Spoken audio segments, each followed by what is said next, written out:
শুভ সকাল বন্ধুরা, তোমরা কেমন আছো? আমি একটু ভীষণ ব্যস্ত আছি কাজে, যেহেতু আমাদের বাড়িতে আজকে গেস্ট আসবে। মানে গেস্ট বলতে আমার দাদা বৌদি, ওরা রস খেতে চেয়েছে, রসটা রাখলাম গাছের থেকে ভোরবেলা উঠে। তারপরে আবার দেশি মুরগি খেতে চেয়েছে, সেটাও বাজার থেকে কিনে এনেছি, বাবা নিয়ে এসছে। কাটার কোনো লোক নেই, তাই আমি নিজেই কাটলাম।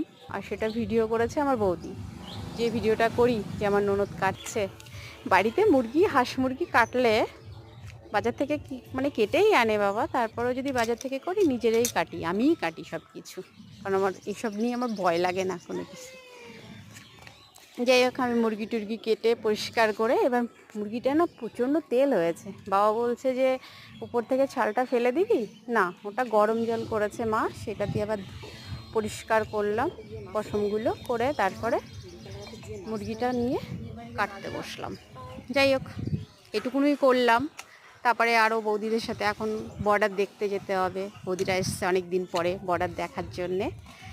তো নিজেই কাটলাম। আমাকে অনেকে জল্লাদ কমেন্টস করেছে যে আমি জল্লাদ, জানি না কেমন হয়েছে।